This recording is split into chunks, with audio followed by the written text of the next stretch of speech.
Good evening, everyone. Come on, y'all gotta wake up. We're gonna have a real good time tonight. We got some great information to share with you all. So good evening, everyone. That's what I'm talking about. You all came out on this misty, wonderful January 16th, Dr. Martin Luther King Day celebration. And we're so glad that you're here. So I know we're gonna act alive and be engaging. We've got some wonderful panelists up here today that's going to share some wonderful information with you. So thank you all for coming out. My name is Catherine Marks, and I work for the city of Kenosha. Matter of fact, I work for that man over there. That's the mayor, John Antarabian. He thinks he tells me what to do, but in fact, what, John?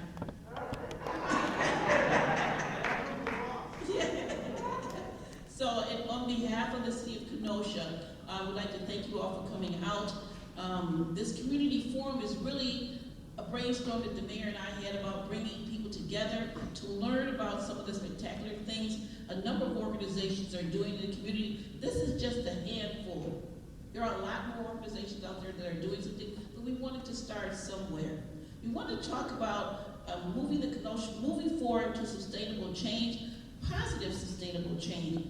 And if you notice over the years, Kenosha has done exactly that, moving forward towards sustainable change.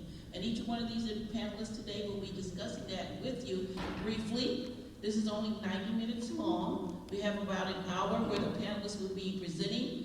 We have about 30 minutes of Q&A. And speaking of Q&A, how we're going to do this tonight to expedite time, there are some index cards down here on the table with pens. As the panelists are, am I too loud? Okay, I think I might be too close, that's why. So as the panelists are speaking, if you have a question or a comment that you like directed towards an individual, we need you to write it down. I need you to print.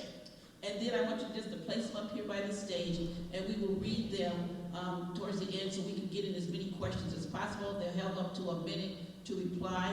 By the way, I have my phone. They have about 7 minutes to present to you all, so I will be cutting off. You can see that one hook that takes people off the stage. That's what they're going to get. You know what I mean? And stuff. And so a little bit of housekeeping. There are some restrooms in the back of the auditorium, I believe, the right and the left. So I want everybody to know that there are some cookies and water in the back. I do want people to know that a lot of the cookies do have nuts. So if you have a food allergy, leave those cookies alone. We ain't got time to call it 911. Okay?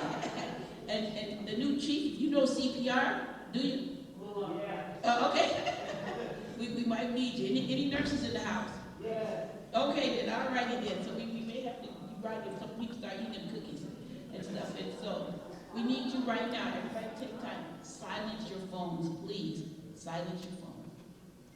So unless it's Jesus calling you, don't answer. I'm going to silence mine too. I'll make sure. You got to be like, you silence yours.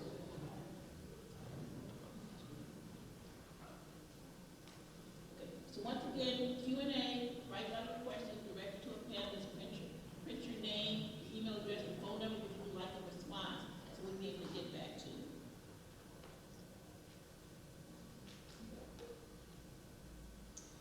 The Kenosha Community Forum was really, like I said, a brainstorm with the mayor and I. And if you look at Kenosha over the years, oh wait a minute, I want you guys something. We have some elected officials in the house. Can you please stand? We want to recognize the people in the round of applause.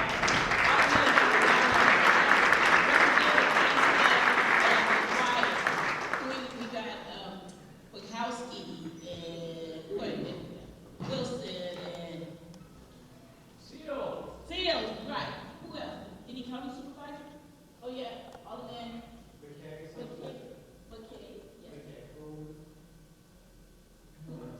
Okay, Alderman McDonald, yes. Okay. Did I miss anybody? Mazzala, okay, sorry. Anybody else? Any county supervisors? Elder Brady, Free. Alderman Free. Alderwoman Free. Ruth Dyson.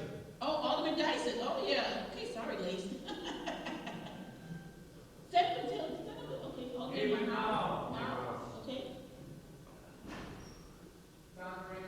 John Franco, county supervisor? Yes. Thank you so much. Thank all of you for coming out today. Sorry, it's hard to see people from up here, so I apologize if I didn't recognize you. Oh, and Alderman Jack Rose. All right. And we gave you all a round of applause, right? Okay. Thank you for your service to our community. Do we have any clergy in the house? We want to recognize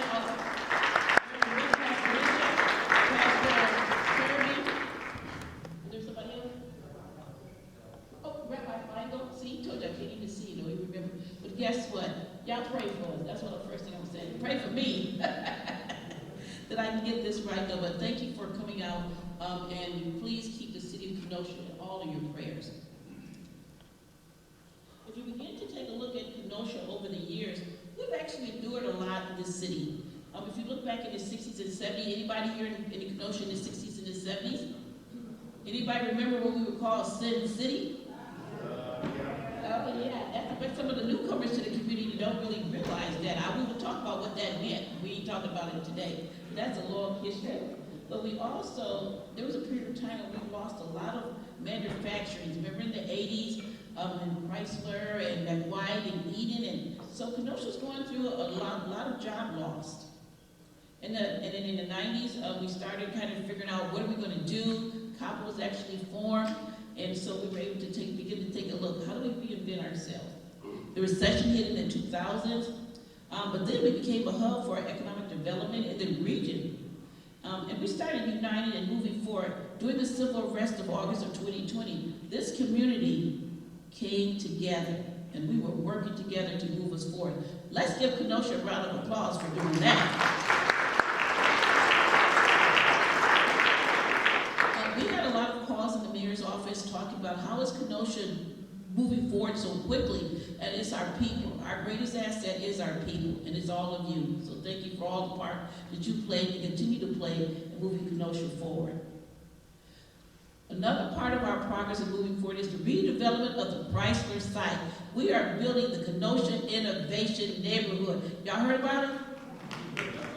Are y'all excited about it? Wow, what a wonderful opportunity to take a manufacturing site and turn it into a place where we'll have live, work, play environment, where there'll be innovation, businesses, higher eds, and entertainment, and just a lot of wonderful things. But guess what?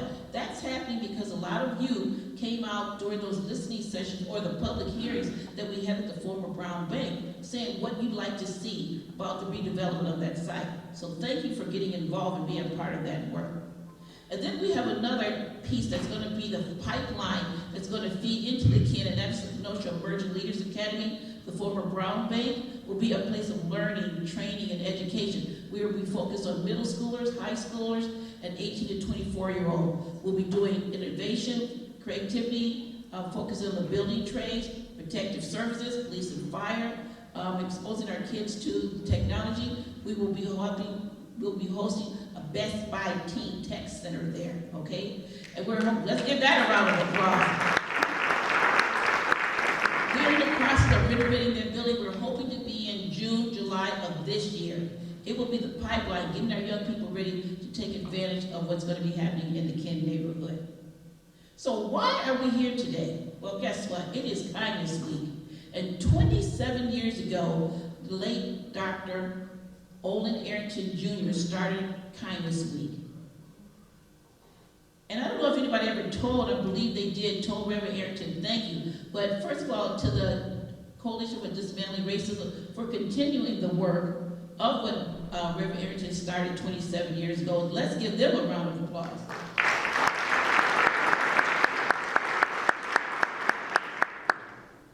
So I'd like to actually begin and kick off the night with a poem that I heard on Saturday morning Kindness Breakfast at Indian Trails, and it was written by a 5th grader who goes to Stoker Elementary. I think I can change the world. Listen up, because I have an explanation. Kindness starts with me by helping someone pick something up if they dropped it. Kindness starts with me by giving a speech. Kindness starts with me by looking up at Dr. Martin Luther King Jr. and seeing what he has done to change this world. Racism has to stop. And today it needs to stop right here, right now. Why, you ask? because there are some bad people out there. With the power of kindness, it can be stopped for good. Dr. Martin Luther King Jr. has a saying, the time is always right to do the right thing. I love that saying because it is true. I think I can change the world. Listen up. I have an explanation. It starts with me. Let's give her a round of applause. Nina Nicole Flynn is her name. 5th grader, Stoker Elementary.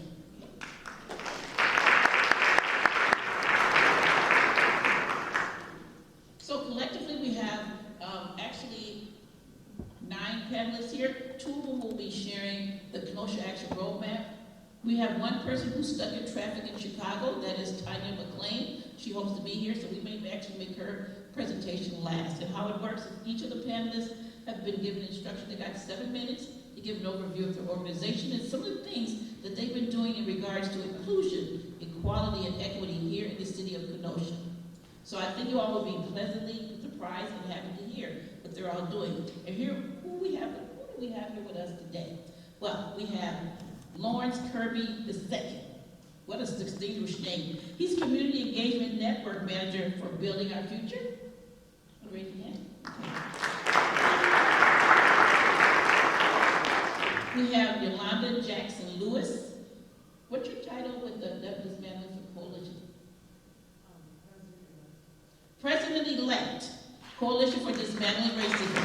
Yolanda Jackson Lewis. Rabbi Dina Feingold, President of CUSH, Congregation United to Serve Humanity. We have Daryl Morin, National President for Forward Latino. Brad Backer, what's your title with the Okay, I had you down for member, but I thought you maybe had a board fair. Okay, so member of the Kenosha County Racial and Ethnic Equity Commission, Mr.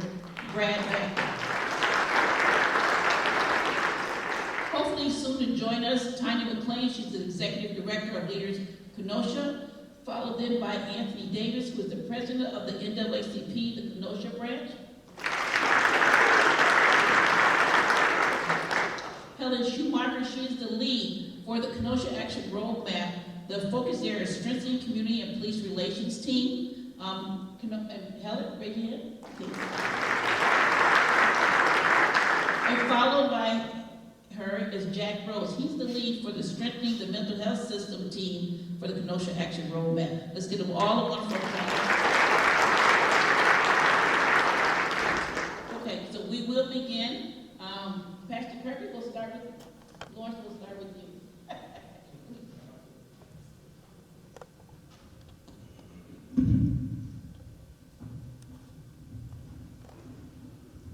Well, good evening, everybody. Happy MLK Day to each of you. Again, my name is Lawrence Kirby. I'm the Community Engagement Network Manager for Building Our Future. So in July of 1981, Essence Magazine did an interview with renowned author Toni Morrison. And in that interview, she was talking about what America needed in terms of the crisis that was happening as it related to youth and children. And really what she said in that interview was, I don't think one parent can raise a child. I don't think 2 parents can raise a child. It really takes an entire village to raise a child. A few years later, she would then appear on the Oprah Winfrey Show and echo those sentiments again and make the statement, it takes a village to raise a child. And that statement stuck, and for the last 30 years, we've heard it, we've seen it on t-shirts, we've talked about it, we've sought to embody it. And we think about this quote, it actually comes from the continent of Africa. And it's embodied in several different tribes among Africa. But this sentiment, it takes a village to raise a child, means that an entire community of people have to provide for and interact positively with children to make a difference. And so when I think about who we are as an organization building our future, we see one of our central roles as being an organization that convenes the village. In 2015, at the University of Wisconsin-Parkside, the Kenosha County Executive, CABA, and the United Way, and other business leaders leaders came together to lead an ongoing series of community conversations that they call Foresight 2020. And that was really an attempt to convene the village, to bring leaders together, to bring different voices together from the city of Kenosha, and really begin to chart a course and say, what does success look like in our city? And so the role of Foresight 2020 was to develop a collective vision. And so these meetings brought together leaders from businesses and government and education and faith-based organizations, community leaders, nonprofit organizations to really engage in this conversation. And unanimously focusing on the success of youth and young people was what was born out of that time together. So then in 2016, Kenosha County created this partnership called Building Our Future. And Building Our Future uses a national framework for an organization called Strive Together. Strive Together is active in almost 70 communities around the nation. And really our central role is to ensure the success of every child from cradle to career.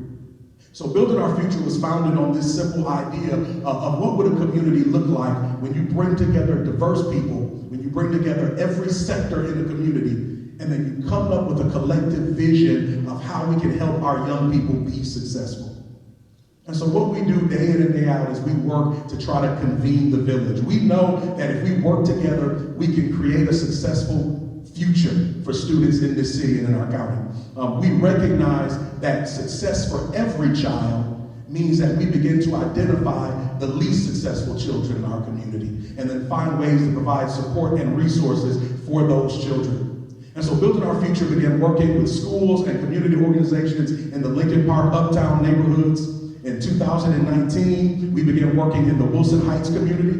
And so our partnership has worked to bring early grade reading resources to those schools and those communities. We've helped to organize and bring together neighborhood and school cleanup projects.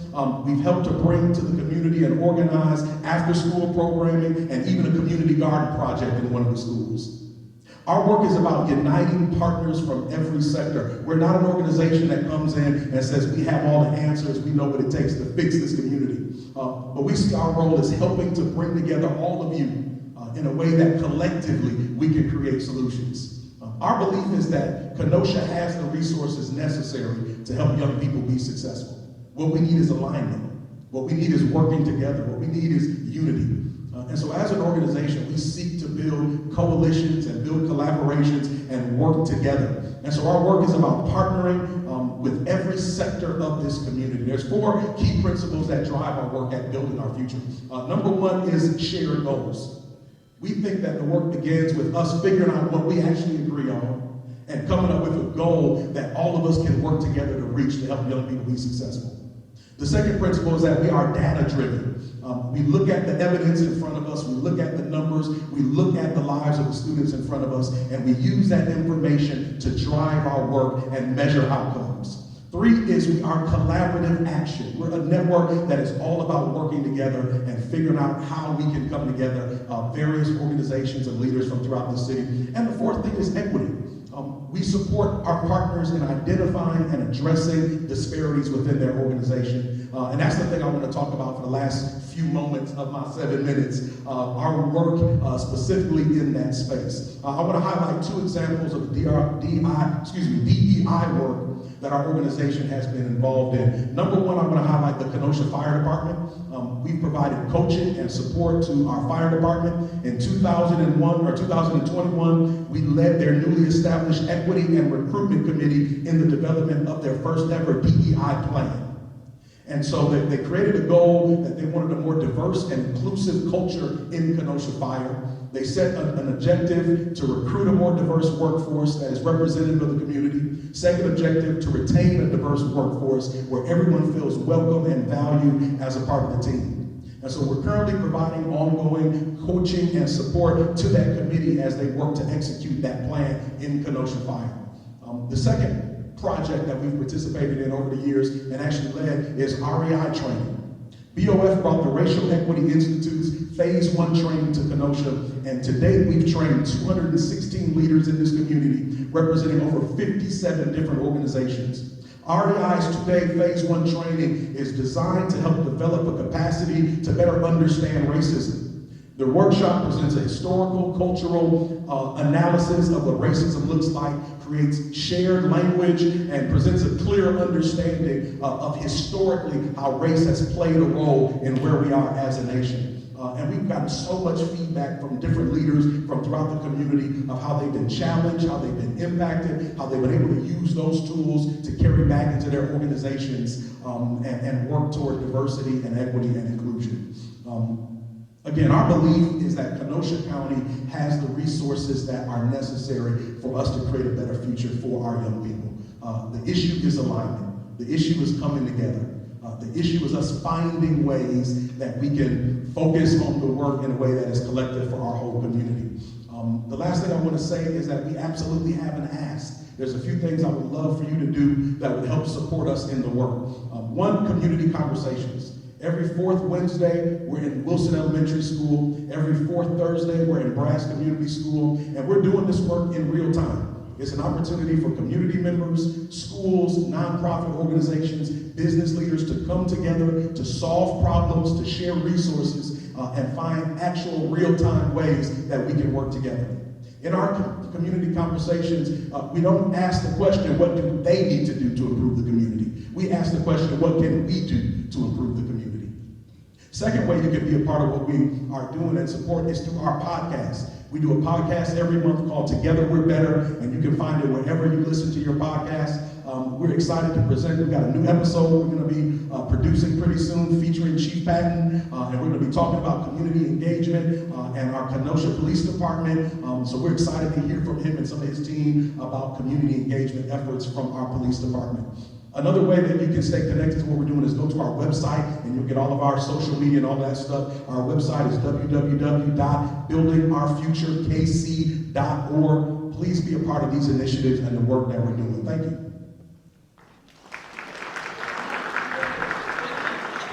How much was on?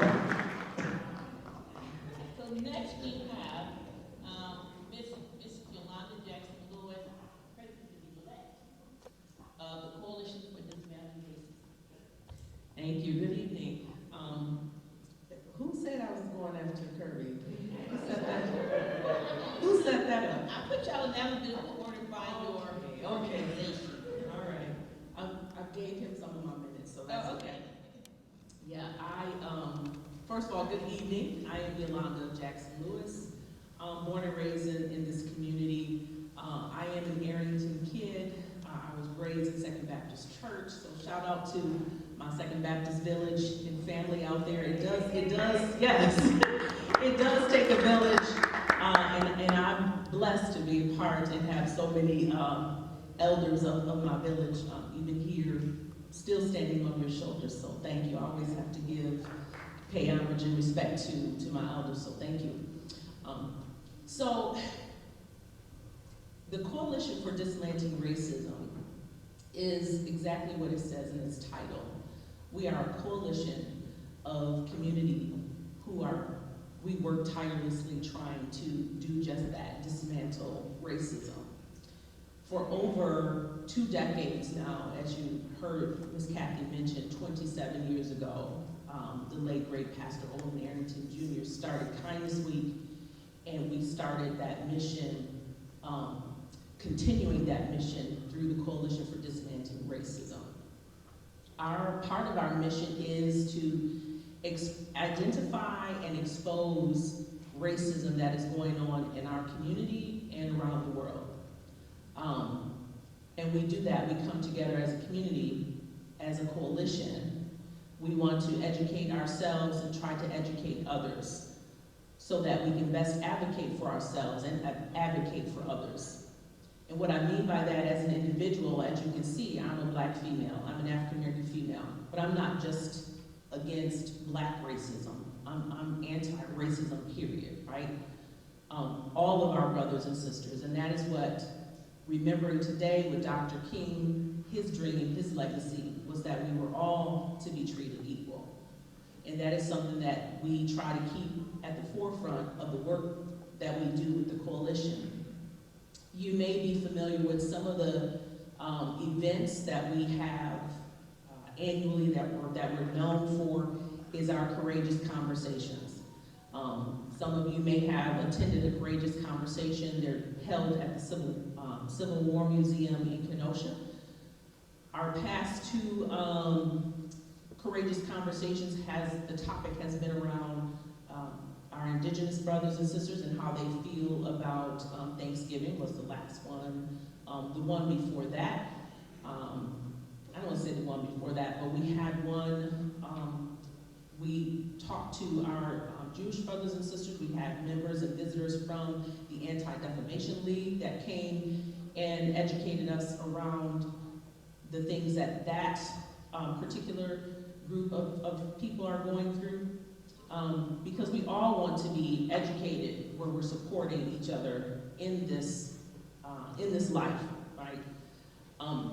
We also have on Facebook, you can like us on Facebook, you can see our coming up for the month of February, we will be highlighting Black history, famous people in Black history.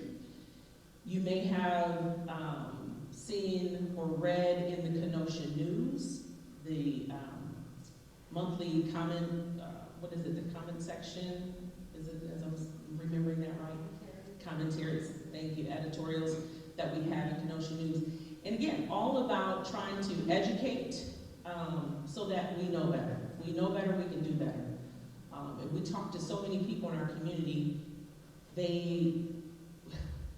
the dialogue is missing, the communication is missing. If you know my story, you understand my story, maybe you can find some way to sympathize and empathize, and that's where the kindness piece comes from. But if we are continuing to live in silos, continuing not to talk and dialogue with one another about our struggles and about what we're going through, then we stay ignorant that way, right? You don't have to see me as a person. You don't have to see me as a human when you're not connecting with me and sympathizing or empathizing with me. So again, the coalition is about identifying and exposing racism that's going on in our community. We want to try and help each other by educating one another and spreading that awareness. The kindness, we're also known as our community just got done kicking off yesterday. Was it yesterday? No, Saturday. Oh my goodness, today's Monday. I gotta work tomorrow? Oh my gosh, okay. Saturday at Indian Trail High School and Academy, we kicked off Kindness Week with our Kindness Breakfast, where we had almost 100 KUSD students participate in the Kindness Week contest. And as you heard, Miss Kathy led with one of our 5th grade winners from Stoker Elementary School with the poem. So again, it's about awareness in education and trying to help us know better so we can do better.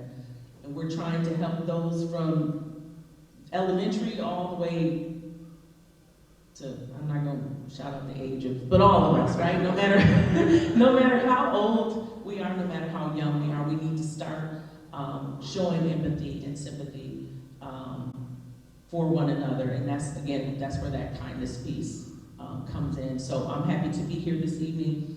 I'm happy to answer any questions that you may have in regards to the Coalition for Dismantling Racism. Shout out to, again, Pastor Arrington, Miss Adeline in her absence as well. Miss Adeline Green, who has been the president for several years. She couldn't be here with us this evening. Don't feel bad for her though, she's traveling. So, somewhere warm too, yes. So again, thank you for this opportunity. Thank you.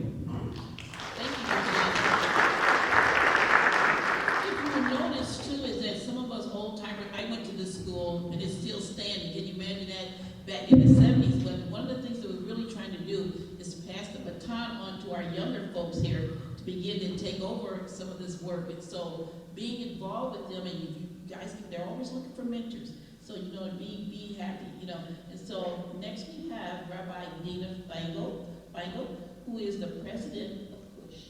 Yes, good evening, everybody. I'm about halfway through my term as the president of CUSH. CUSH is Congregations United to Serve Humanity. It's a consortium of faith communities, currently 17 congregations, united in the goal of bringing justice to Kenosha. We're an interfaith coalition, living our faith and values in pursuit of justice through advocacy, education, and empowerment.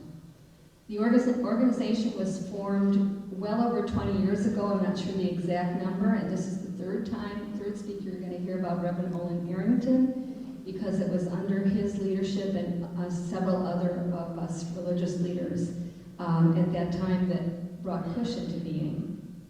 We are governed by a board made up of representatives from our member congregations.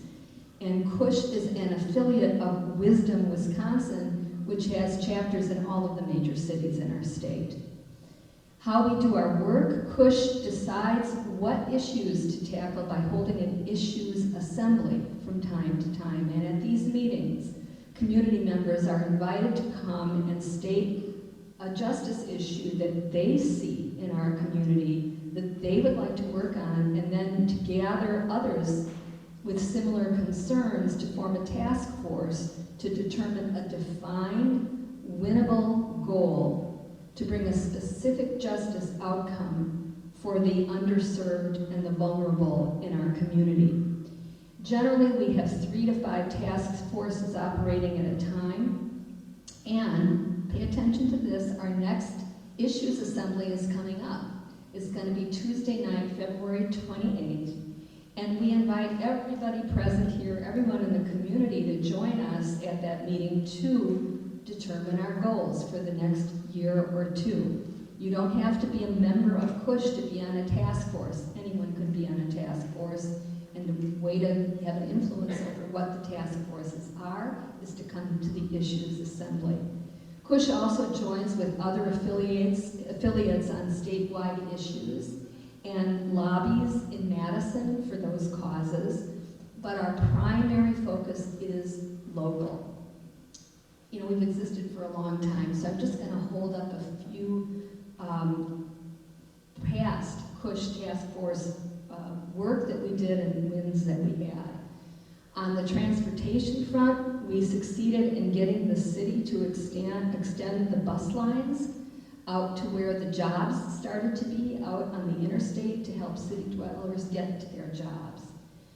In the immigration front, we offered informational sessions to help undocumented people in our community to apply for DACA status when DACA was first rolled out. And just this past year, our immigration task force resettled 3 households of Afghanis in Kenosha. On the housing and homelessness front, we have advocated many times over the years for additional ways to serve the unhoused in our community. In the education area, we succeeded in getting more mental health professionals as paid staff positions in the schools of greatest need in our community. Just a few examples. The Racial Equity Task Force and Religious Leaders Caucus role has played a significant role, both of these parts of Cush, in racial justice issues in our community, particularly since 2020. The Religious Leaders Caucus supported leaders of Kenosha, who we hope will be represented here this evening, and other grassroots groups who rose up in the wake of the George Floyd tragedy and also after Jacob Blake tragedy.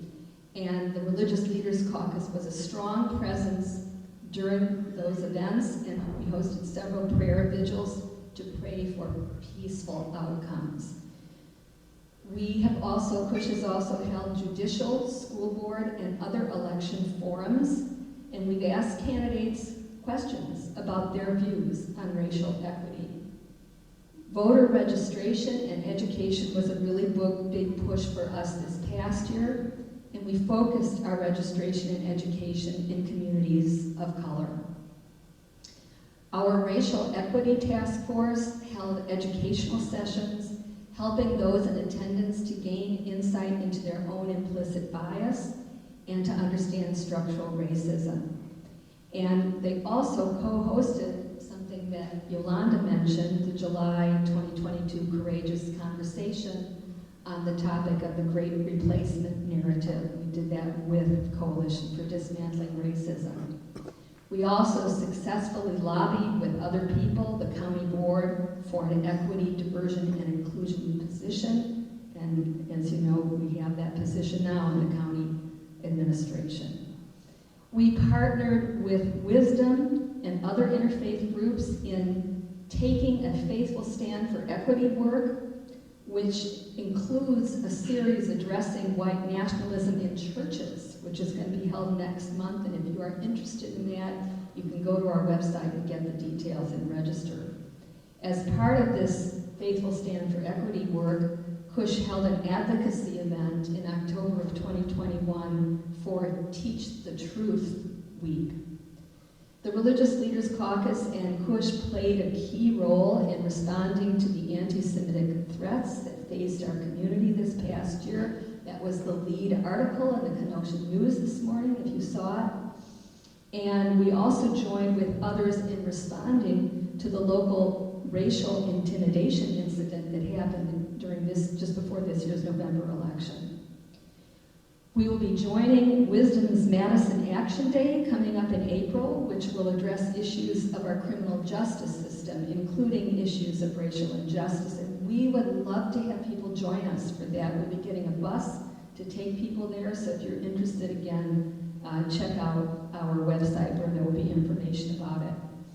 As you can see, Cush has been especially focused on racial justice and equity issues for the past, I would say, 3 to 4 years.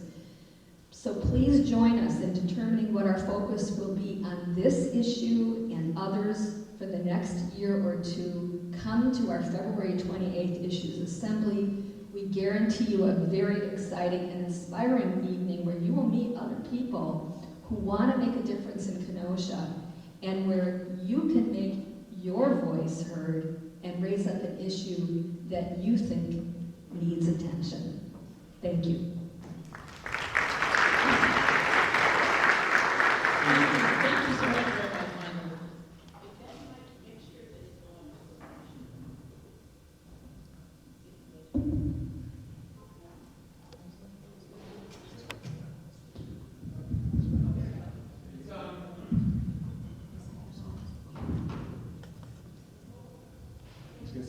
Someone turned off the mic when the song was up next.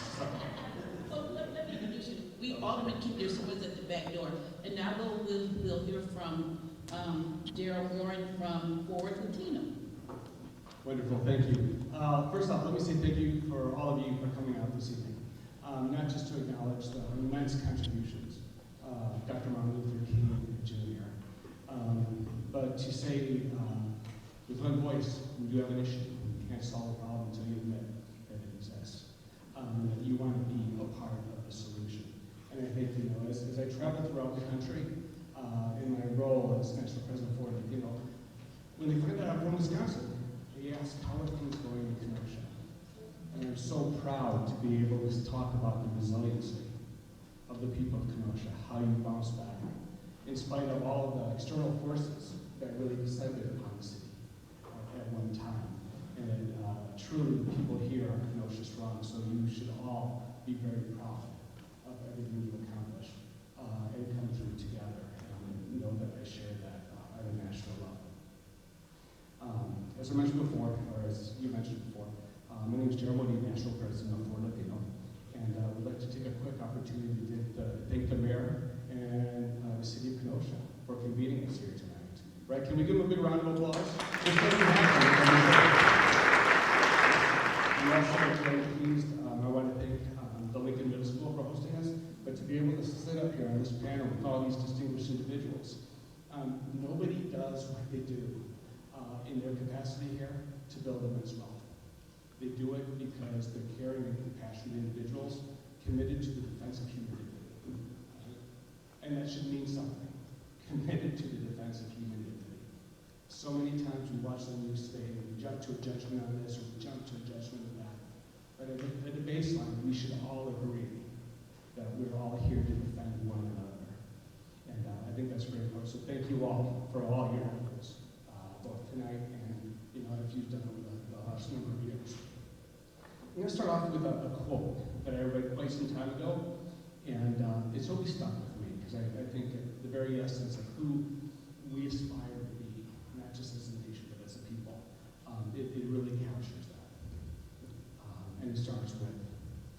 True democracy makes no inquiry about the color of skin or the place of nativity.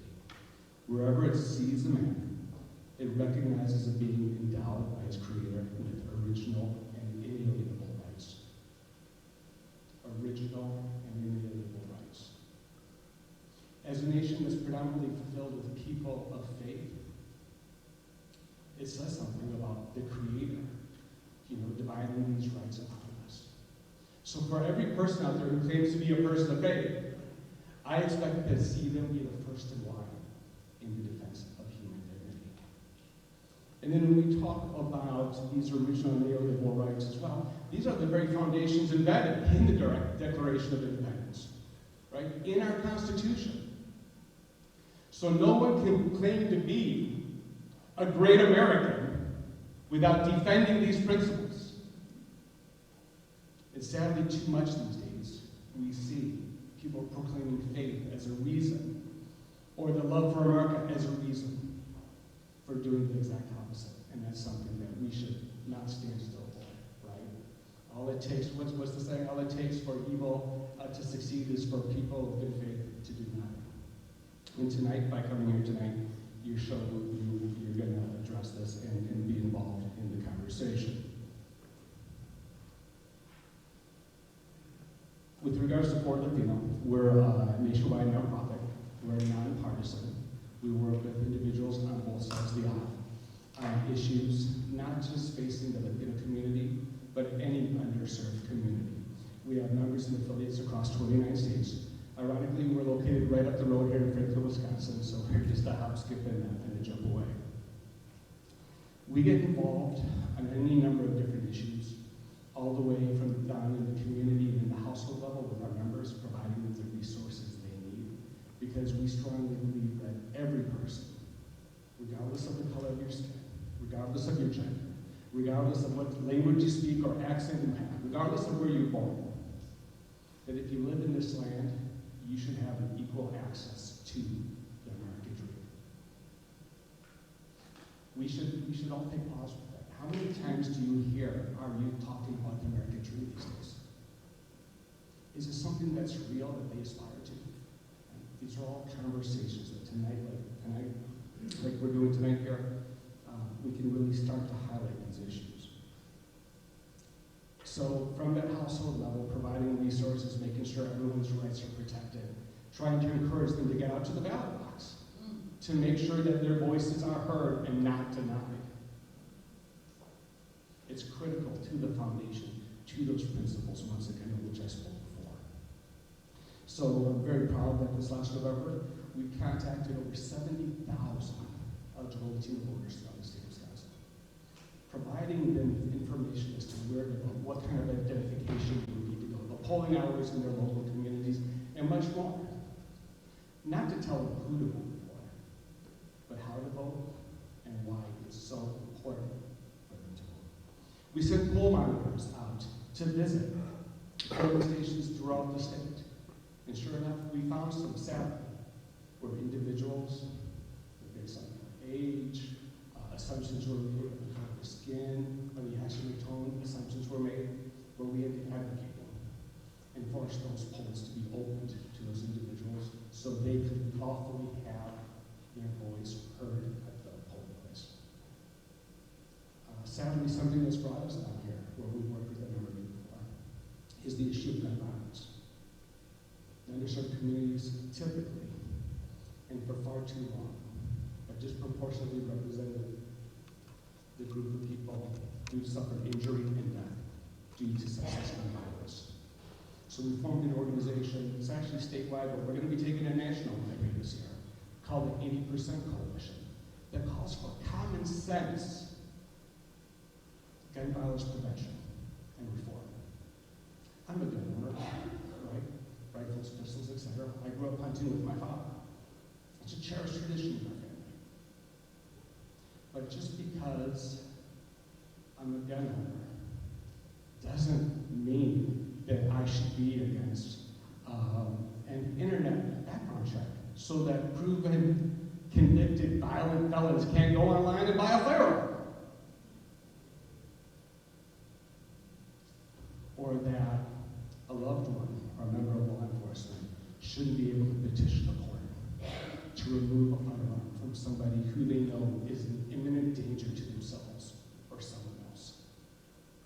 I know we've all heard about the tragedy in El Paso, Texas. An individual's heart was filled with hate, drove 6 hours straight across the state of Texas to go and record hunt Mexicans. The deadliest gun violence event here in United States history. Not too many people know this. His mother called the local police department 2 weeks before the tragedy and said, "My son is not mentally fit. He should not have this firearm." And the response she got was, "Is your son of age?" "Yes." "Has he committed a violent felony?" "No." "Ma'am, we're not a law that has a red flag law. There's nothing we can do." And then we saw what happened a couple weeks later.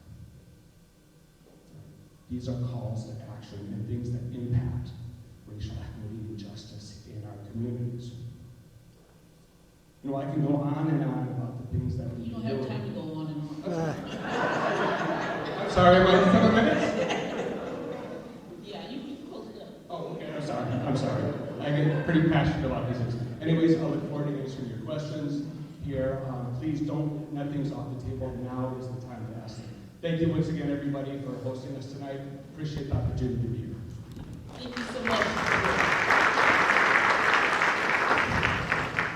So as you all noticed, I kind of shut you down after a little bit. You know what I said? Okay. All right, well, thank you so much, Daryl, for great information. Next we have Brad Thacker, the member of the Kenosha County Racial and Ethnic Equity Commission. Yes, I am. We are the new kid on the block. Our commission was created in 2021 by the then county executive and the then county board.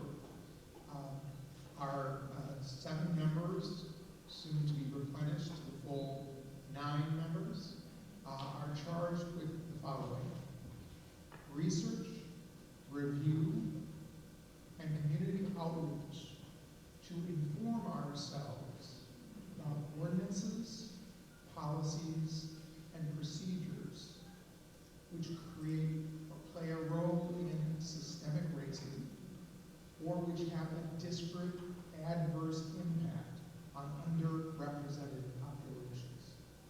Those are a lot of words. What it all boils down to is we're trying to improve the delivery of justice and fairness in our community. We are all unpaid volunteers, selected and approved by the county board. We are very shortly going to release our first substantive report to the executive committee of the county board. It will address the principal charge. Our first charge was to focus on issues involving law enforcement. Everyone here, everyone who's a member of this community knows very well many incidents of unfairness and injustice that require attention. Our charge is not to remedy individual acts of injustice, but instead to try and pool our resources and better understand systemic ways of fixing them and preventing them going forward. We've also been charged with making recommendations to the county board, which are intended to remedy what needs to be remedied. And it is with that we are continuing to marshal our efforts. We have had community-wide meetings, and we'll continue to have them, and we hope that you will all join with us as we marshal our efforts and our intelligence to try and make this a better community, a more racially just community, a community that Martin Luther King would be proud of. Thank you so much, Brad. And next we have Tanya McLean. She is the Executive Director of Leaders of Kenosha. Ms. Tanya. Hello, everyone. Thank you for having myself here on behalf of Leaders of Our vision is to empower and engage Black Americans and their communities in the way they live, work, and learn so they are able to achieve total excellence. Our mission is to be a conduit for social, transformative, and restorative justice. We work to ensure equitable access to resources and opportunities in Kenosha and throughout Wisconsin and the United States. We do this through empowering underrepresented and underserved communities by providing resources, education, and civic engagement, through building a network of individuals dedicated to the creation of justice, equality, and unity in our community. Our methods are: for social justice, we engage and educate the community on policy, legislative initiatives, and reform, while connecting community members with opportunities to participate in local governance. Restorative justice, we receive recommendations from the community on issues of policing, gun violence, and community engagement to make sure Black Americans are never killed or assaulted again. We hold decision makers accountable to our community. Transformative justice, we commit to the ongoing development of all members of the community and to the community itself to transform the political conditions that reinforce oppression and violence. We also are the caretakers of the Kenosha Community Bail Fund, which was established in 2021. And as we all know, our jails and our prisons are overcrowded, and we believe that everyone has a right to a fair trial. And while waiting, they have a right to be out in the community waiting for their day in court. People often say, well, what about extremely violent offenders? Well, then there just would be no bail, right? But for people who haven't paid a parking ticket or just smaller things, there are things there to assist people. No one should lose their job, their housing, their families because they owe a $200 ticket somewhere. But that happens a lot. So we hope that our bail fund is there to help that person, family, while they're in transition and waiting on the justice system.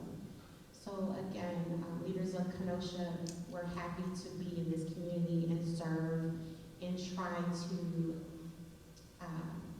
be a medium for change. It's important work. I know that we can do it. Many cities around our country have done so and have been extremely proactive, and out of that, really good things have happened, and communities have come together and figured out remedies to a lot of really big problems that we're facing in our country. But we can do it peacefully. In 20 years of Kenosha was huge in the front of making sure that people were able to voice their opinions, but peacefully, right? And we're glad to have been able to be a part of that, and we're going to continue to work for our community and to make sure that everyone is represented and able to be served within this community. That's super important. We're all just trying to raise families and give them the best and the best opportunities. So that's something near and dear to leaders of Kenosha. So we're just working really hard to make sure that happens. Thank you so much, Ms. Tanya.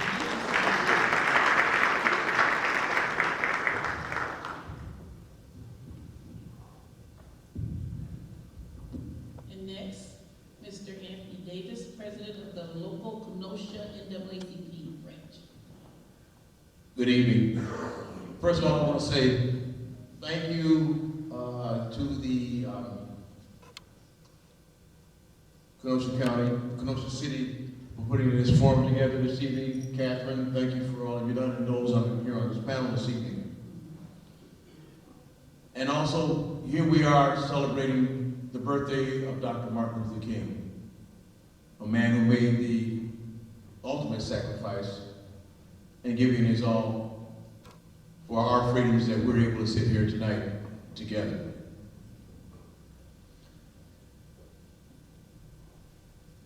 This is the first time I've been on this stage since I was in middle school.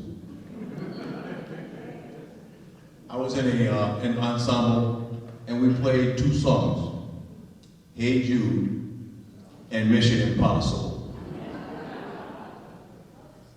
And it was a group of young men, black and white, that stood up here together to play those songs. And because of this, the teachers here, we were able to go throughout the Kenosha community and play those 2 songs and share our love of each other and how we love this community. I think here this evening about growing up here in Kenosha. I've been here for over 60 years. I've seen all these different changes. This neighborhood especially, because I lived 3 blocks away from here. So we went home for lunch, not like it is now. I'm not going to say they're locked up, no, that's not right. But they had to spend their lunch hours here, the kids nowadays.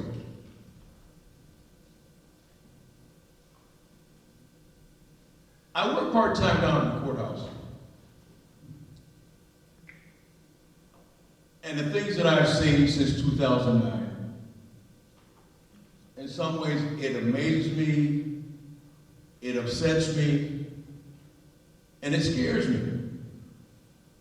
Because I look at the variety of cases of abuse, neglect, marriage problems that people have, mental incompetencies cases, traffic, and even some murder cases I've seen. My first case that I had to deal with was a sexual assault. We have a lot of those issues here in Kenosha. And how do we deal with them?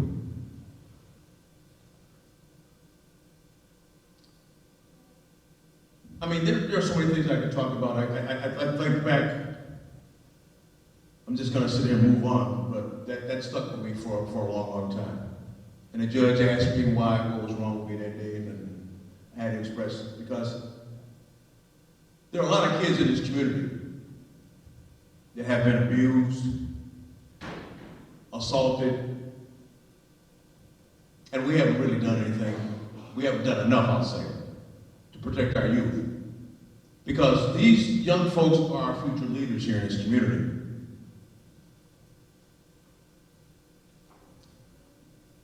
So I'm going to leave that alone for the moment and talk about the NAACP.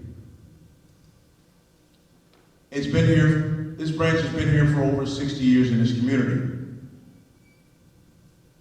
trying to deal with some of the issues that have been talked about this evening.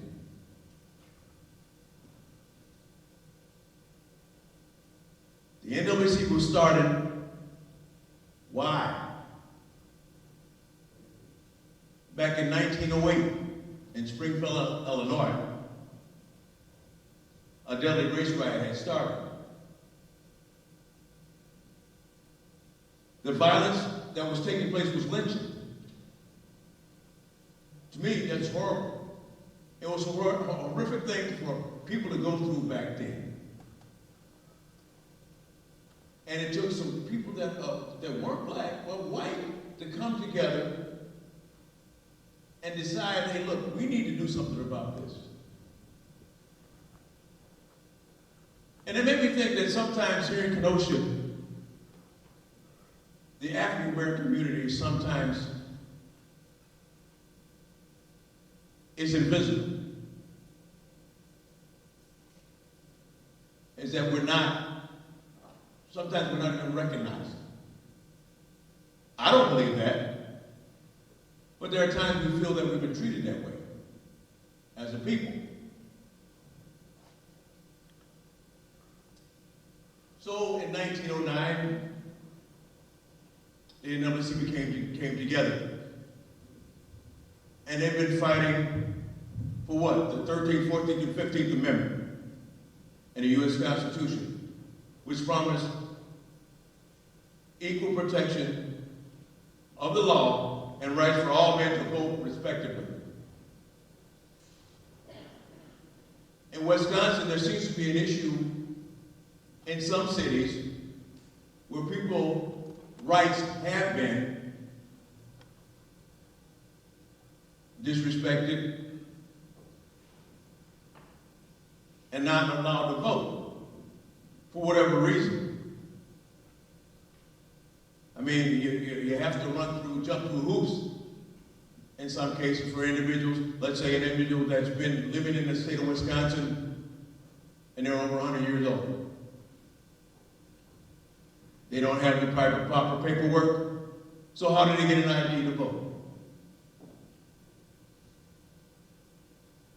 There's some things that need to change in our state legislature.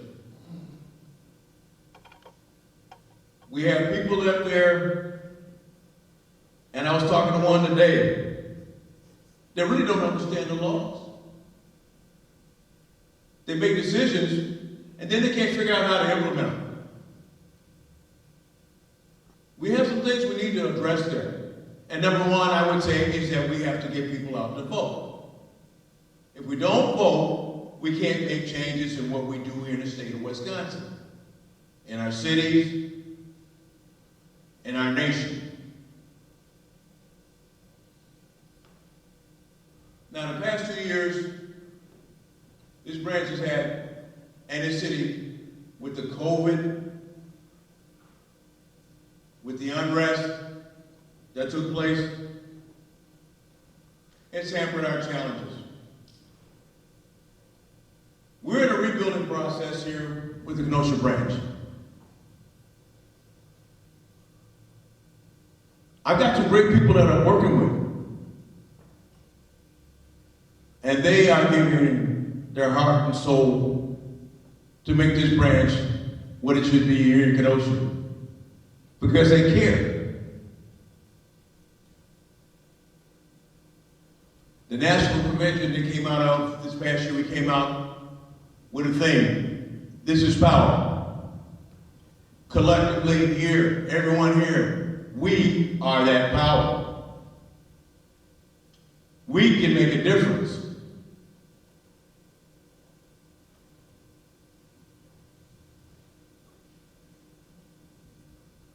We all know the NAACP is the premier civil rights organization in this country. And what I mentioned earlier, the politics in this nation, in this state, in some cases it's appalling. Where if a candidate of color, they're going to make him look blacker than he is. Or they're going to sit there and look up things in their personal life that's not even relevant to what they're fighting for. Anthony, this is your mama speaking. Oh, there's mama out there.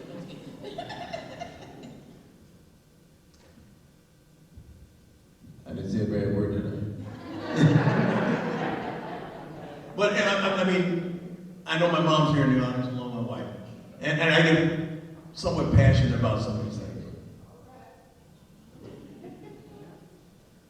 So, what I'm saying is, we need to build a better, healthier environment for the future. To fight against these social injustices. Tonight I want to recognize some of the members of my committee. My Vice President, Atifa Robinson, and she chairs our Health Committee. Recording Secretary, Veronica King, and Assistant Secretary, Cindy Jennings. Veronica chairs our legal redress, and Cindy over our education committees. Our Financial Secretary, Anthony Kennedy, our Youth Coordinator, she would have loved to have been here, Artist Lynn, Mahone Mosley, and she's our Youth Coordinator, and she does a great job working with our young people, because I believe those are our future leaders within our community here in Kenosha. And we have our Climate Justice Committee Chair and Community Coordinator, Nikki Denard, and Religious Affairs Minister Monroe Mitchell.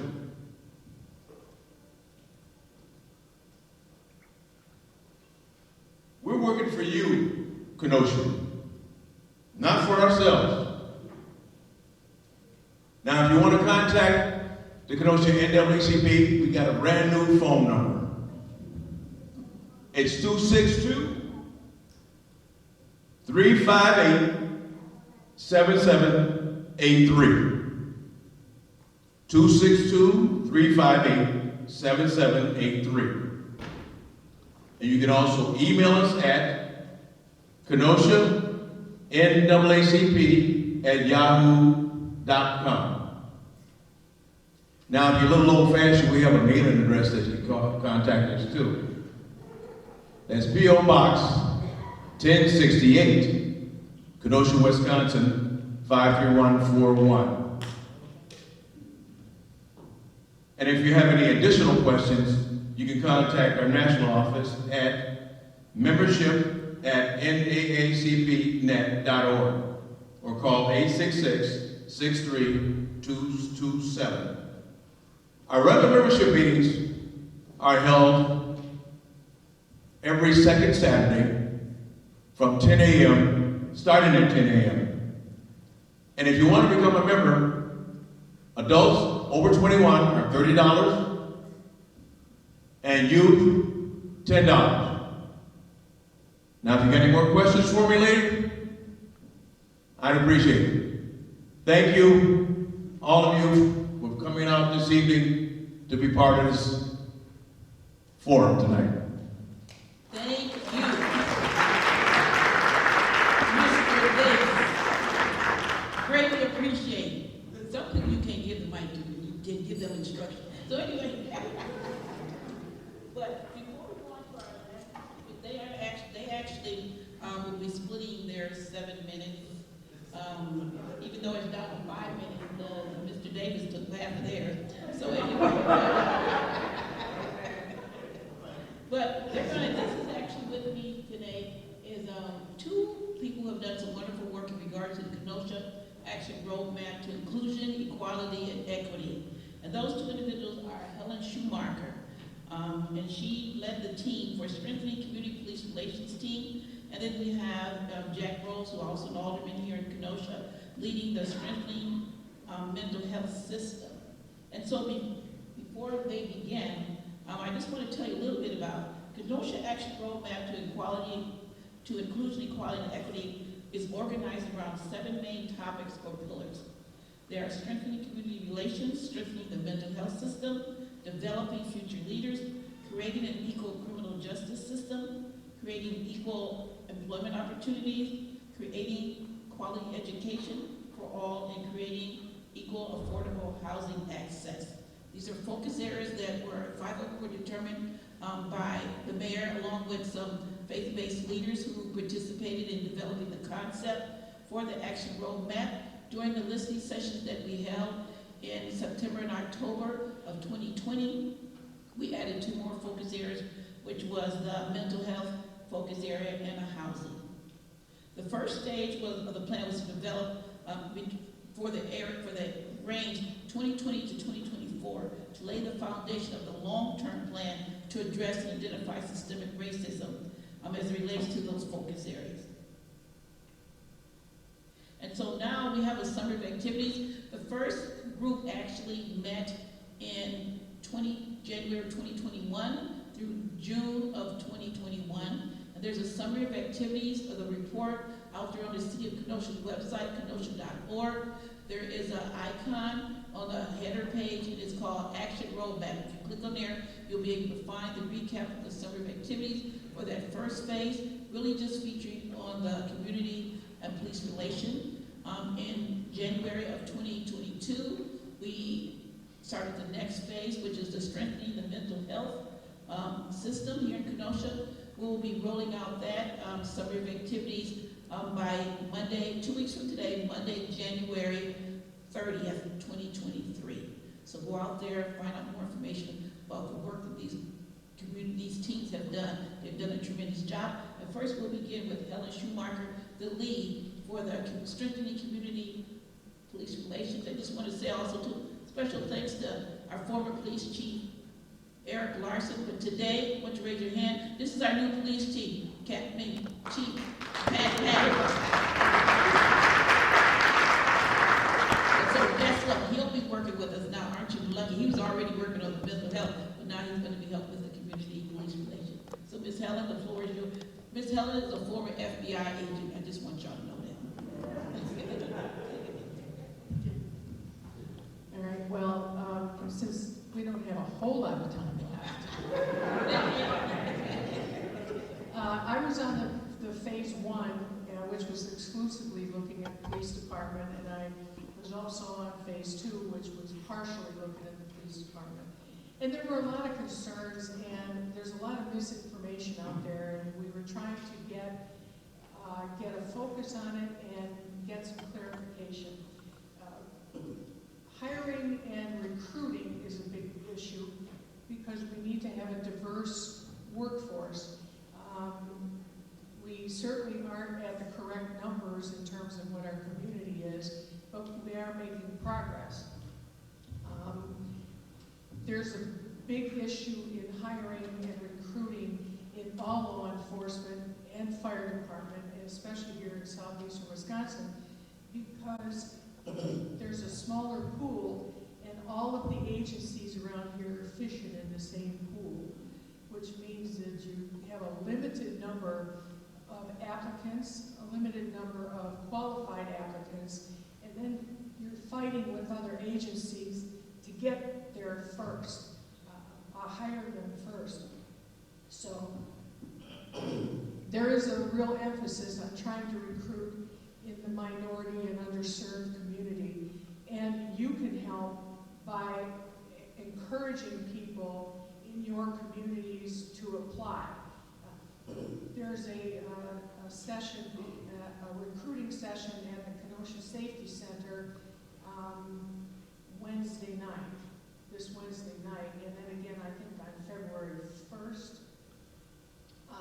And that's just to get people who are interested, and you can talk to the police officers and find out what it's really like to be a police officer, because it's not what they show on TV. So then we get into training. The Wisconsin State Department of Justice sets the curriculum for the Police Academy Element Gateway, which is 720 hours.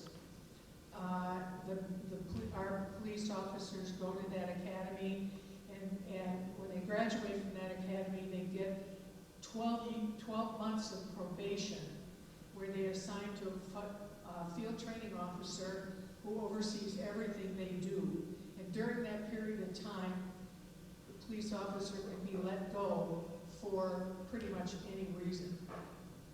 After they've completed their probationary training, the state requires 24 additional hours of training per year to maintain your certification, and the Kenosha Police Department requires 8 additional hours to that, so they go above and beyond what the state requires.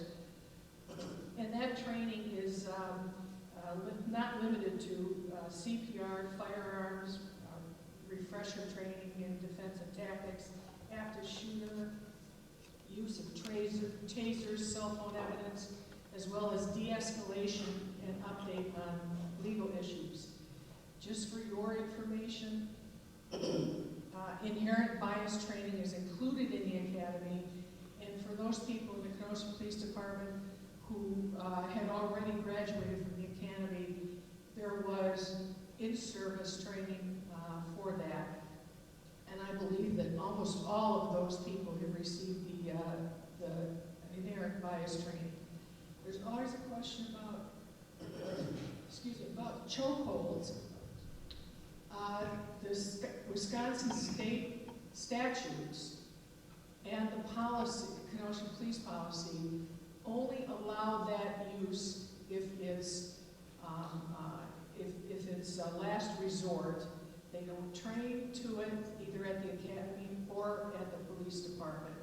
So chokeholds are not something that are regularly used by the police department. There's been a lot of discussion about no-knock warrants. The state statutes allow for it, but Kenosha Police Department only uses no-knock warrants if there's an active shooter or if there's a hostage situation. It's very technical on when they use those. So executing a simple warrant, there is no no-knock. And they've expanded defensive tactics training, and a lot of this is de-escalation, use of tasers, and the Kenosha Police Department now has a facility, an off-site facility, where they can train monthly on each shift. So there's a lot more focus on the de-escalation and the use of non-lethal force. Policies. The use of force policy, when a police officer uses any kind of force, they have to write a report on it. Anytime they use pepper spray, stun gun, a baton, they have to write up a specific report, and that has to be tracked. So it has to be reported to the Wisconsin Department of Justice if it's a serious injury, bodily harm, discharge of a weapon, or the results in death. Any use of force results in a supervisory review, so it's not like these things happen without oversight and without some type of repercussion. There's also a question about duty to intervene, and we all saw that with the George Floyd situation. The use of force policy for the Kenosha Police Department states that excessive and unwanted force or brutality will not be tolerated under any circumstances, and it's subject the officer to disciplinary action and civil and or criminal liability. There's training now that's being done about what do you do if you see one of your fellow officers using excessive force, unwanted force, and they are required to report that. So it's a new situation. There was a thin blue line, and nobody read it on anybody. Well, now you have to. You have to say, look, if somebody's using unwarranted force, you have to report it, and it has to be investigated. The Department of Justice has even issued that in their use of force policy, which only applies to federal agencies, but it does show that there is a movement towards having to be accountable for that. Body cameras, we have body cameras now. They're up and working, and they've been very helpful in a number of situations recently. They're effective. The only problem with body cameras is that they take up a lot of storage space, and that's a monetary issue that has to be addressed. But they are being used, and the information is being stored. Community engagements. The KPD is involved in a lot of different community activities, and they have a public safety cadet unit. There's a diversity program, there's a program that was held at Bradford where kids who were interested in law enforcement were able to come and talk to some Kenosha police officers. There's a lot of training for the community that the police department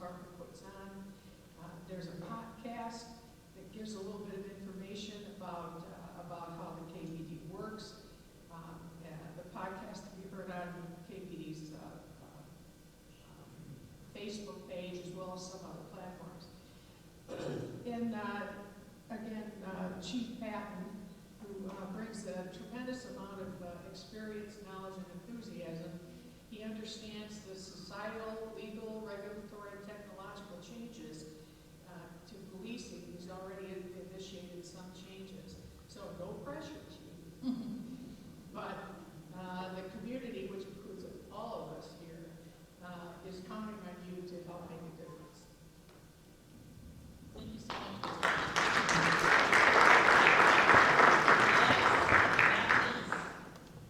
Mr. Jack Rose.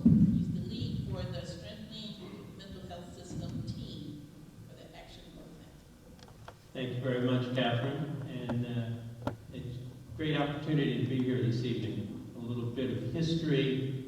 We talked about our previous life here at Lincoln Middle School, aka Lincoln Junior High. So you're looking at circa 1958, 1961. So the place looks great. Really does. Thank you. Okay, strengthening mental illness. And I've been the treatment of mental illness in our society, in our community. We want to improve what we have. And so, a little bit of background on that.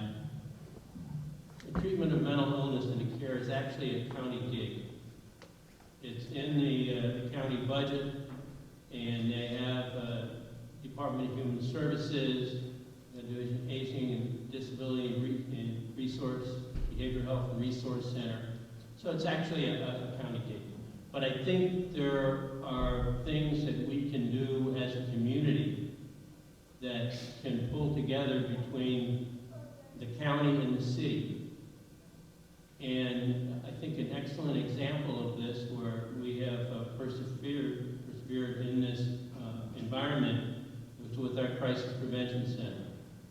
And this is an effort that the county and the city put on, and we now have a 16-bed voluntary inpatient in Kenosha on 60th Street. It's in the old Gateway Mortgage building. So we actually moved from the care center from the original site, which was also the original site of the Kenosha Hospital. The place was built in about 1864. So we stepped up, and now we have the Crisis Prevention Center on 60th, and where you have 10,000 square feet that are sightlines, and you have a 16-bed capability. So this is an example of what we can do. And so the Strengthening Mental Health Committee took a look at the county system, and they're doing a fine job. But maybe we can help and do it a little bit better. We have another, I think, very important player in mental health treatment in our community, and that's the Kenosha Community Health Center. It's a federally qualified center that goes back to its start, 1995, 1996, where the Kenosha City Council actually put together the funding and the request to try to get a federally qualified center to our community. And we have one. We have outstanding leadership now, and it really is a key piece in our mental health treatment plan here. To give you some, for instance, their primary medical behavioral health care services are available. They handle behavioral health screenings, individual therapy services, psychiatric medication management. And these behavioral care locations are at their 22nd Avenue Clinic, the new Pillar Health Center, which is in the old Herzing building on Washington Road. They also have a facility in Silver Lake that can handle issues of medical, dental, and behavioral. It's an integrated program. And a special, I don't know, for everybody's information, the insurance accepted most commercial insurance. They also accept Medicare, Medicaid, and uninsured patients are welcome. So this is to help our community with people that really need some help in mental health and in regular medical or dental issues. We have one right here, right down the road on 14th and 63rd. They do dental and medical there. I mean, it's close, it's in the community, right here in the uptown area. So I think we really need to take advantage of that and just be aware of it. Because I think one of the big things that our team had to deal with and look at is that we need to make our community more aware of what we have for behavioral health and taking care of behavioral health. And then the next part, the key part, is that we have to connect our people that need these type of services with the facility where they can be reached and obtained. And this is really a key piece. And I keep hearing on the committee tonight on the panel, awareness. Well, this is really about mental health awareness in our community. Because we've talked about COVID. We've talked about coming out of the COVID umbrella. COVID did a tremendous disservice to people living with a mental illness. You talk about children.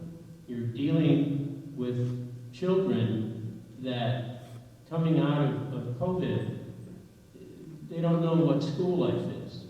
And they have a great, use for the gadgets, for social services. And this has created a lot of problems all unto its own. So we need to come together. We all need to come together with this strengthening our mental health piece. And be aware, severe and persistent mental illness knows no color barriers, no financial status. It can touch, and it touches 1 in every 5 of us. So think about the numbers. And we really don't have that treatment piece. We need to work on it. That's our target in our community. And I think with the resources we have, we can pursue this. I think another huge need in Kenosha is the need for an inpatient mental health facility. We do not have it. The county, again, is reaching out, and they're doing some heavy lifting, trying to get Lake Behavioral Hospital in Waukegan. This is close, 14 miles away. And so we have a processing work now where you can go there voluntarily. But with respect to involuntary, Chapter 51, and that is sometimes necessary. They are working on getting that connection with Lake to accomplish that as well. And it not only takes state issues, it takes jurisdiction and between the law enforcement in the different counties, but it's a work in progress. And I think one thing you have to really be aware of is that these items don't get fixed quickly. But you have to have a long-term look. You have to have the persistence to follow through. And we can get there. And one other thing with respect to the inpatient facility, we have been working for a couple of years now with Freighter, Kenosha campus. And I personally, the eternal optimist, I don't know. We still got a ways to go, but there has been some initial efforts made on the part of Freighter to utilize some of the wings in the Palmer Tower for an inpatient mental health facility. We need to continue to beat this drum. As I say, they are looking at 3 different organizations to possibly do this. And that would really help. It would help the person living with a mental illness instead of maybe being transported up to Winnebago and staying that distance away, it also would reduce the impact on our law enforcement who has to make the transport. And this is a continuing increase in cost, which could be avoided by a closer facility. And I would also like to add to Helen's comments. Kenosha County has been in existence since '83. I mean, our whole purpose in life is to improve the quality of life for people living with a mental illness. We do this through education, advocacy, and support. We promote recovery, and we fight stigma. And so, since 2010, we have provided a crisis intervention team training for our law enforcement.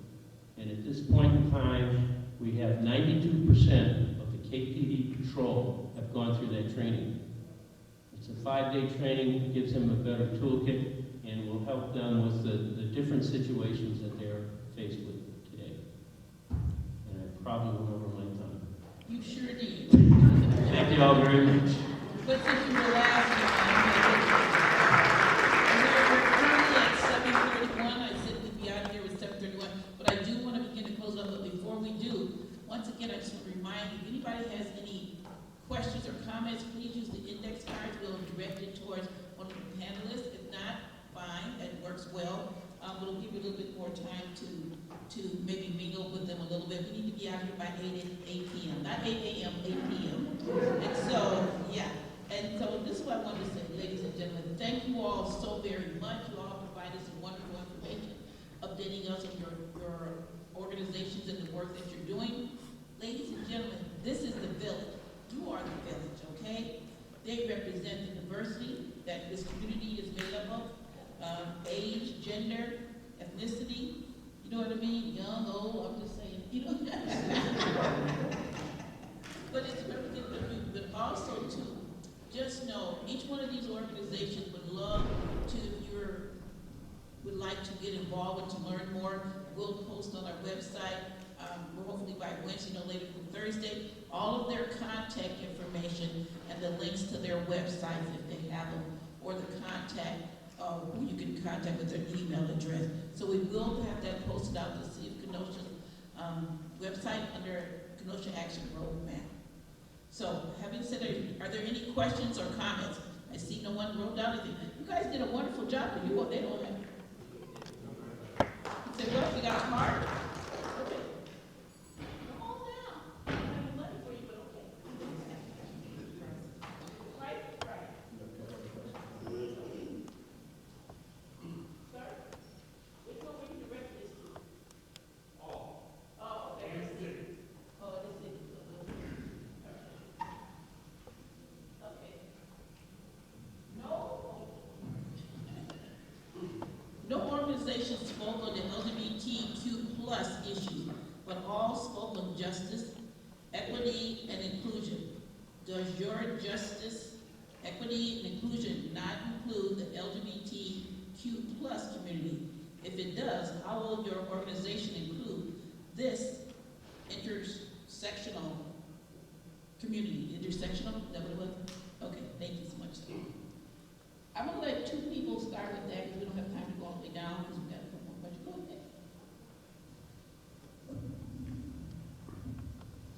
ahead. Again, I'd like to promote our Issues Assembly at Cush on February 28th.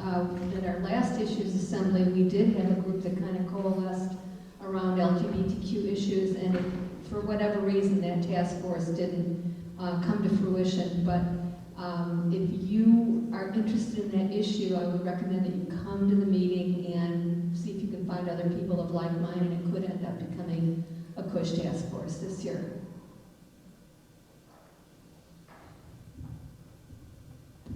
Thank you so much. Who asked the question again? The gentleman over there, raise your hand. Thank you so much for bringing that up. Forgive me, thank you. That was in the rest of my remarks. It was down there. So the LGBTQ community is huge. Their importance, once again, it's all about the defense of human dignity. I'll share with you that our initial involvement beyond El Paso and getting involved with the gun violence initiative was because of all the gun violence we're seeing against members of the LGBTQ community. And we see it proliferating in legislation in certain cases across the United States. We were big supporters of and did a lot of lobbying for supporting Senator Baldwin's efforts for the Protection of Marriage Act that just recently passed. So yes, if you're interested in doing more on it or aligning with an organization, please give us a call. We're more than interested in partnering with you to protect everyone's rights, regardless of sexual orientation or identification. Yes, thank you so much, Carol. This is kind of a general one. I'll have one person respond. What organization here at this forum is here to address and represent the LGBTQ plus community? Let me, before you begin, someone answers that question. This is only a small sampling of the number of organizations in this community, and there are a number of organizations that are actually addressing that issue. We just don't have them here yet. And this list and this panel will be out the door if we were trying to get everybody here. So this is one, hopefully, of many forums that will be coming forth in the future. Does anyone? I think I was. Okay, Jack, did you want to respond? Yes. I'd just like to say there's some literature out there from NAMI based on LGBTQ. So please pick it up. If you have any questions, you can contact me. Okay, thank you. This one's for Brad. Where and when does the commission meet? Are the meetings open, and what would you advise citizens attendees to do or say? They're usually on the third, sorry, hold on, switch words. That's better. They are usually held on the third Thursday of the month. The location generally is the county building next to the courthouse. They are open meetings, open to the public. We invite anyone who is interested in listening or speaking to come and make themselves known to us.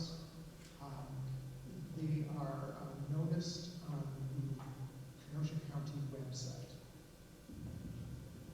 Thank you so much. Okay. Equity Roadmap, policing. Helen, I think this one's for you. Who ultimately has approval over what actions will be going forward? Or is it a consensus of the group's number? Will there be involvement of the community?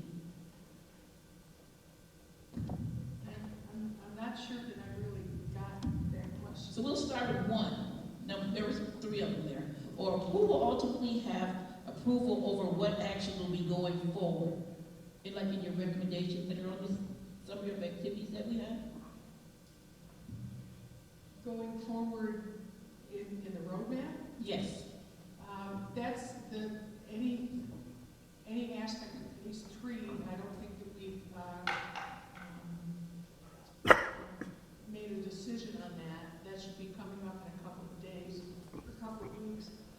Excuse me, and that would be Catherine and the other members of the sort of executive committee on the roadmap, which are community members, and the mayor and city administrator would probably have some input on that too.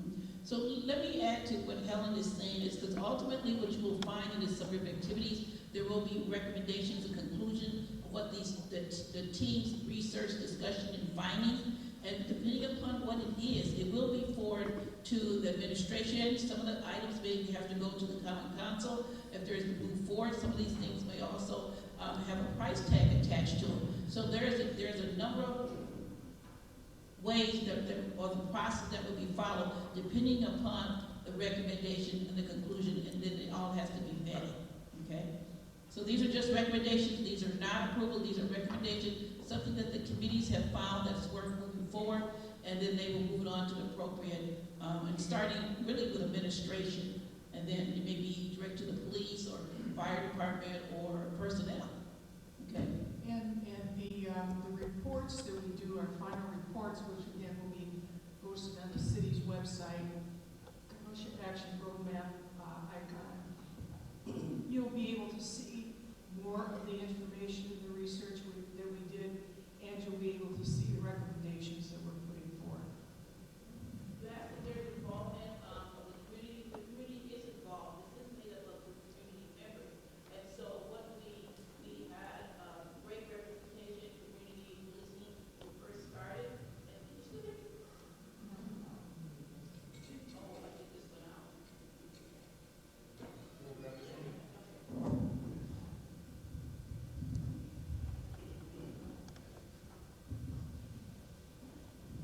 Yeah, there's been quite a bit of representation for a number of people and individuals in the community. This last go round with bringing on the strengthening mental health system team, it was made up of diverse people in the community, but also with people with subject matter expertise, so that they were able to really address the issue. But I think there was one person on the team who didn't have that, so we have just a general community perspective, but most of the people who served on that team had subject matter expertise.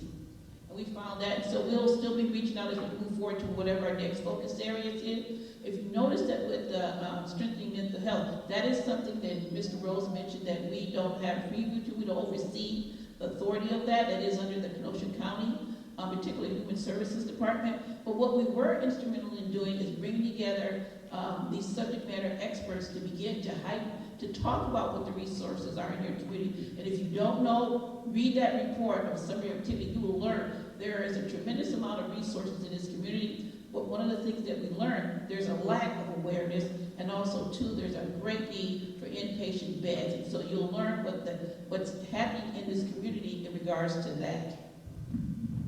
So If I may, Captain, one more on that, an awareness to our community, but also we need to get the connection with the people that need it, and that's things that we can work on. And I don't care, you can advertise, you can do social media, you can put billboards, you can do podcasts, you can do a bunch of stuff. But the idea is that we have to make a connection between services that are available and the people who need it. Thanks. Thank you so much, Jack. Will all the recommended actions be carried out? It all depends, ladies and gentlemen. If there were recommendations or suggestions, and so you will notice that in the summary of activities for this phase, we had to do follow-up on a number of those recommendations. And so then from that point on, we will determine, as they are forwarded to administration and the other parties to be. Some of this is actually legal ramifications, and so we have to think about that. Some of it is about funding as well. So I'm not saying it's not going to be, but I'm saying there's a number of things that have to be addressed. For instance, one of the things that was right out the gate when we did the community police relations was the whole fact about having body cams, the police having their body cams. Well, immediately the city jumped on that and moved it up in the budget. So in the last year in 2021, it was supposed to be 2022 budget, but the city jumped in, thanks to all the aldermen who were present, who were part of that, and said, you know what, we're going to move this up into the budget of 2021, and we got those body cams. So that's just one example of, there's a process for moving forward with recommendations. Why are not all the participants in the original focus area included in ongoing work as they recommended in their request? We are trying, because we have a number of people in the community who want to be involved in this work, and so the groups are not very large, okay, and so therefore the groups will probably continue to evolve. Why? Sorry, got one more, then we're done. Why are the meetings not open to the public and ongoing minutes not available? We have chosen to do it and use the summary of activities to summarize all of the activities of the groups, and then we will allow that if people want to ask questions or learn more, you're free to do that. Did you have one? Yes. We got a little time. Wait a minute, is it a book? No. Okay, Jack Rose. Have you considered building awareness of resources by giving info to public education teachers to share with the families they serve and the communities? But one more time on that. It's sharing what group with the community? Yeah, building the awareness of the resources, okay? And giving that to the public education teachers. You need teachers that unify to share with the families and the communities they serve. We sure do, and we have provided presentations to KUSD, and we provide to teachers, and we'll be more than happy to do that. In fact, we had a program prior to COVID called Ending the Silence, which we reached out to high school students. We touched over 3,000 students and faculty And then with COVID, the change, the decision was made to go in a different direction. So we can rekindle that, but we always have somebody that can come, give a NAMI presentation. We have in our own voice. This is probably the best thing we can do, where you have somebody living with mental illness and they talk about their dark days, and they talk about their acceptance, and they talk about their treatment, their hopes and their dreams. And it's probably the best connection you can get with somebody living with a mental illness. But we can provide this presentations to teachers.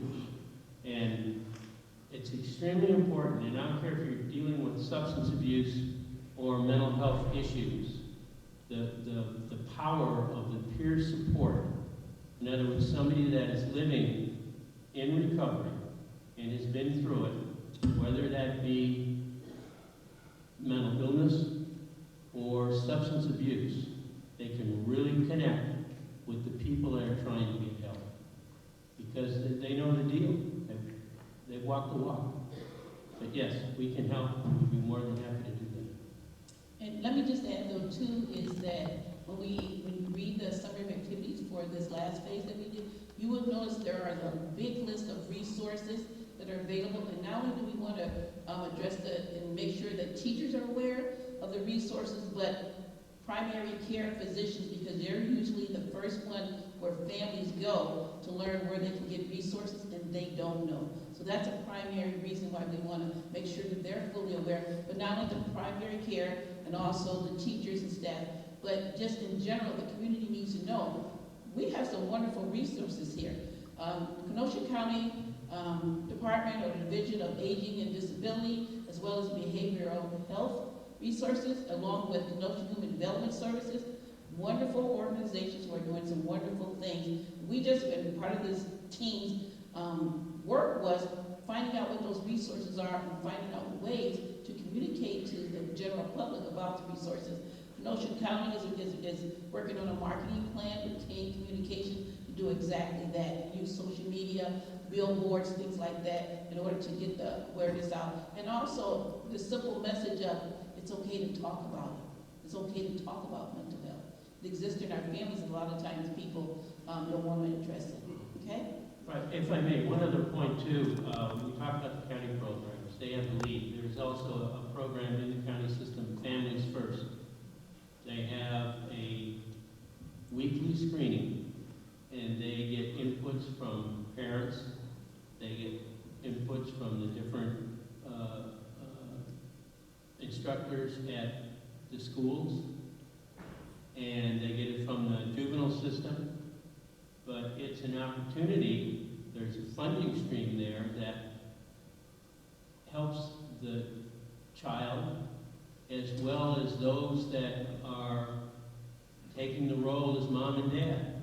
It may be grandma and grandpa, it may be an aunt and uncle, but those services are out there. And like I said, there are screenings every week on Friday. So if anybody has any questions, please. Yeah, so I'm going to shut it down so then we can have a little time. You guys got about 15 minutes to interact with the panelists as we close this down. But let's give a round of applause for Lawrence Kirby, William Future, and Dr. Jackson Lewis, Coalition for Dismantling Racism, Rabbi Dina Bindo with the Push Organization, with Daryl Horn from the Forward Latino, Brad Backer, Kenosha County Racial and Equity, Kenosha County Racial and Ethnic Equity Commission, Tanya McLean, Leaders of Kenosha, Anthony Davis, NAACP Kenosha Branch, Helen Schumacher from the Strengthening Community Police Relations Team for the Kenosha Action Roadmap, and Jack Rose for the Strengthening Mental Health Team, Kenosha Action Roadmap.